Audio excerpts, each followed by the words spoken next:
What is going on, YouTube? Big Mac Fanatic coming at you from sunny California. I'm in the Mac Cave today, and pretty shortly I will be getting ready to head to the Giants game tonight, playing Tampa Bay. So shout out to the Foxes. But yeah, it seems like I've been trying to make this video for, it seems like months. I have to check the dates, but I think it might be, I've been trying to do this video all summer. And I'm glad I'm finally making the time to get in here and make this. But let's see, what can I say? Ever since I've been collecting McGwire, I can tell you that Mac has not had a steady card market, especially since 1998, the year he broke Roger Maris's single season home run record. He's had a lot of ups and downs as far as his card prices. 98, 99, we saw, record high prices for Mac. I mean, he was the biggest guy in the hobby for a while, and then kind of seemed like shortly after his retirement in 2001, cards started to go down a bit, and then I guess maybe around 04, 05, it really started to go down. And then, market crashed in 07, 08, and all card prices went down. And so, of course, Mac did as well. But, yeah, then we've seen some spikes here and there. I know in 2010, he definitely spiked. And then, collectors come in and get out, and just different things have happened. And, well, I guess since I have been on YouTube, which is, let's see, I started at the end of 2018, I've definitely seen some price changes in Mac, that's for sure. And for the last couple years, I would say that he was actually kind of low. And recently, I've been seeing some new McGwire collectors getting into the hobby, and I'm actually puzzled about where the market is right now, because sometimes I see that just there's like some really great, awesome cards that I already have in my collection, and I see I sit there, because I watch a lot of auctions. I watch even just stuff, even stuff that's by it now, and I can't believe sometimes how it just sits there. And then other times when I don't think a card is going to go for very much, I'm actually really surprised at auction results. I've lost a few auctions recently, and yeah, so I'm a little puzzled right now, and I'm not sure where who knows what the future holds. I mean, prices could go back up. They could, collectors start selling, and Mac prices go back down. I mean, you never know. But I guess I've been kind of impulse buying, been a little quick on the trigger because I don't want to miss out on some of this stuff, because I just I don't get to pick up as many cards as I used to. So when cards that I would like or need for my collection, I've been tending to jump on them. So that is what I'm gonna turn the camera around. I'm gonna do this actually like Bill, the Hall of Fame collector style, and I'm gonna show it to you in my showcase, because I can't find the smaller tripod to do this on my desk like I normally did. But we're gonna go to Plan B and do this Bill's way. So flip the camera and show you what I got. Okay, I didn't feel like clearing out the entire display case, this section anyways, the tops section. So I just moved the front cards out of the way and left some nice looking cards in the background. But anyways, here is a card that I forgot to show in my national video. And this is an autograph I picked up from, it says 2018 Topps Brooklyn Collection. And well, to be honest, it was not very much. It was thought it was a pretty good looking card, numbered out of 25. So I decided to jump on it, and the dealer actually gave me a really good deal, even lower than was on the sticker price. So I was quite happy. I have no idea what the heck this grading company is, and I remember Eric Those Back Pages was laughing about it. He said, "What the hell is that?" And I don't care, but I will I will be cracking this sucker out of this case. I don't know who they are. I'll be cracking this out probably after this video, or at least this weekend. So, but anyways, cool looking card. So pretty cheap for a McGwire autograph. So decided to pick that up. Let's see. So I haven't been doing a whole lot of modern. I said I've cut back on that, but you know what? Sometimes you see a card that you like, and you know what? You got to get it. It's at the right price. And I can't remember if I got this at auction or I buy it now, but I know I really wanted it because it's green and gold, so it matches the A's uniform. So I really like these. I'm not sure what year this is from, but Topps triple thread, numbered out of 36. So I know it didn't cost me too much. Let's see. So this is I've shown this card before. This is not the card I was going to show you. This card is from 2002 SP Chirography, and it seems like most of the players that were in this set were serial numbered a lot higher than Mac. This set actually contained Mac's first pack issued autographs, and he was in a lot of different autograph sets in SP Authentic. So I'm wondering if that's why they gave him such a low number of just 50. Well, everybody else is like in the hundreds, but I think the print run does vary. So I had this card already, but I was able to win an auction, and I got the gold version as well. So really stoked about this. Been looking for this card for quite a while.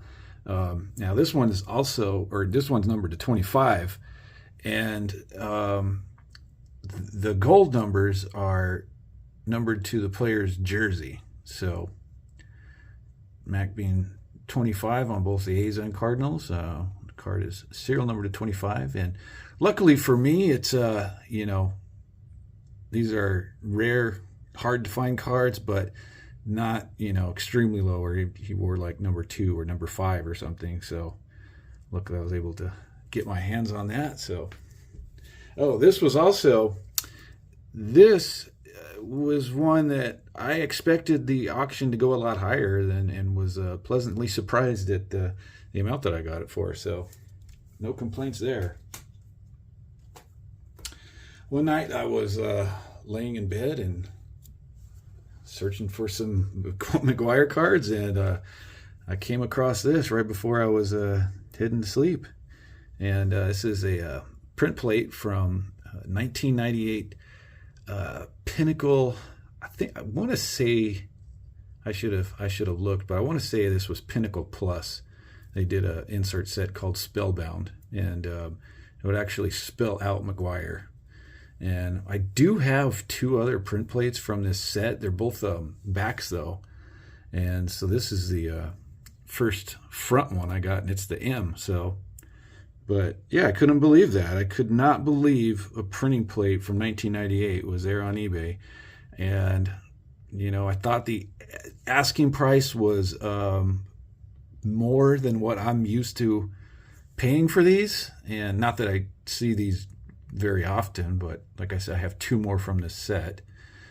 And although it was a little bit more, I didn't think it was outrageous. And what the things that started going through my mind is that if I didn't hit the buy it now, somebody else might. So I went ahead and did it, and well, here we go. Here it is. I'm glad I did. I don't miss the money that I would rather have the card. So there it is. Says 1 of 1 right there. It is the black print plate. So 1998 Pinnacle Series 1. Okay, so I guess maybe it was not Pinnacle Plus. Like maybe it was just Pinnacle. I can't remember. But I do know that it was from the insert set Spellbound.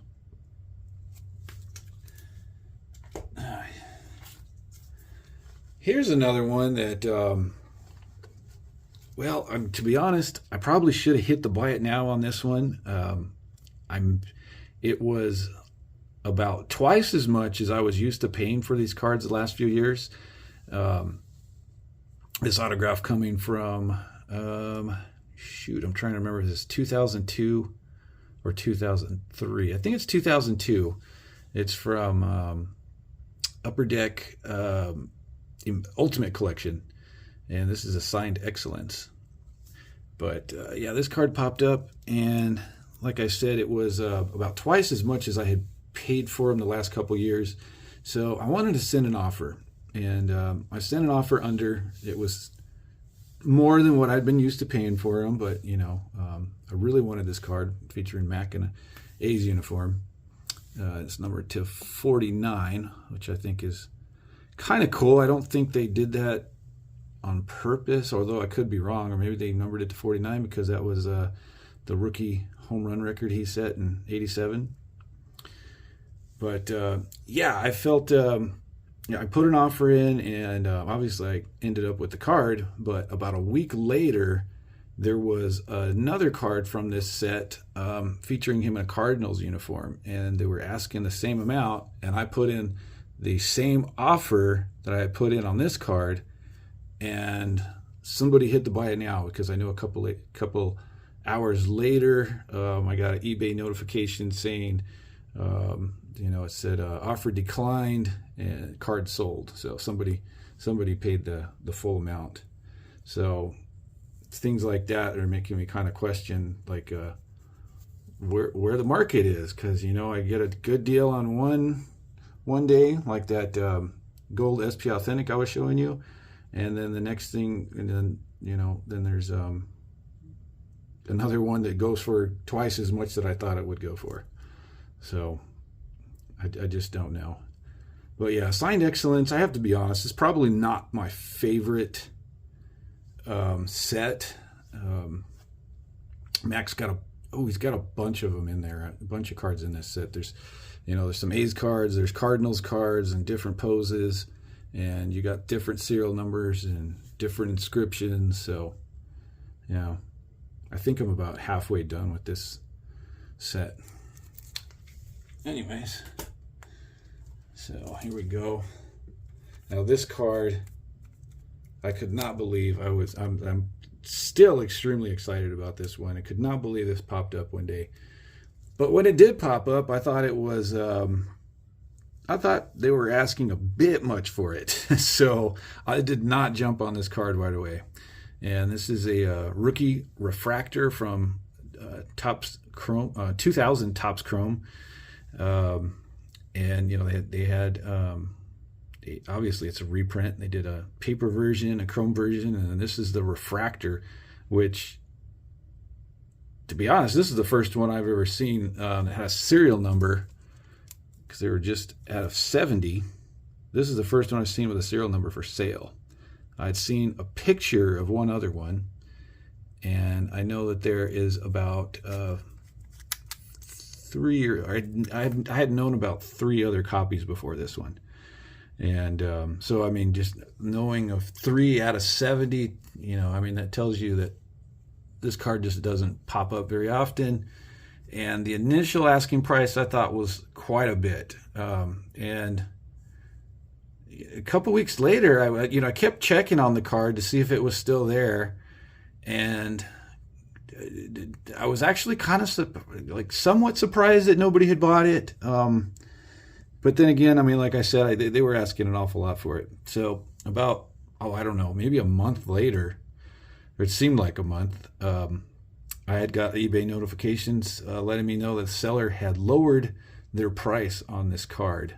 And I believe there was a best offer at that time. And so when they lowered the price of the card, I thought to myself, okay, well, at least they're in the right ballpark. So I immediately sent them an offer. They countered back at $50 more than my offer, and I said, "Oh, what the heck?" And I bought it, and it's in a Beckett slab, which are usually not my favorite. I don't like their plastic because I just don't feel like the refractive shine shows up as well in their plastic.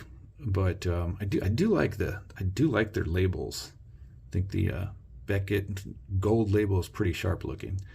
But yeah, like I said, I'm not crazy about the plastic. But anyways, it isn't a Beckett 9.5, and what do you know? About a week after I bought this one, a raw copy shows up on eBay for auction, and it went for, I think, a few $100s less than what I had paid for this. And you know what, I would rather have paid less and had the raw copy, but I'm not complaining. I'm really happy to have this card. So I mean, I think it makes 5 copies that I know about of this card. So really tough one. And then one day, I remember shortly after work, a buddy of mine texted me. I was probably going to be searching eBay in about the next 15 or 20 minutes, but he texted me this, and I could not believe this was up. This is a 2001 Donruss Career Stat Line card. Couldn't believe this was there, and if when I show you what the career stat line is, you'll see why. But to be 100% honest, I don't know if it was a buy it now or best offer, or if it was just a buy it now, because I saw this card, I saw the price, and I hit the buy it now, and obviously here it is. I am just I am extremely pumped about this card because it is numbered to just 6. Number 4 is 6. And that is Mac's Career Triples. So, well, Mac was obviously not known as a speed demon on the base paths, but so 6 career triples is what he had. Which is funny is because I did see some footage of him in the '84 Olympics, and they had talked about how he was really fast for a big guy. And I remember watching him ground out, and he was flying down the line. I'm not sure what happened from there until he got to the big league. It seemed, but maybe because he put on some more muscle and weight and slowed him down some. I'm not sure, but. Anyways, I'm rambling a bit. That was a replay. I did not watch Mac play in the '84 Olympics. I had no idea who the heck he was. I hadn't even really started watching baseball yet at that point. But the stat line card. So I had years ago written this set off as like that I wouldn't ever finish it because there was a card numbered to 6. I have maybe I'll do a video on that, but I have all the rest of his run. And the print runs on those vary.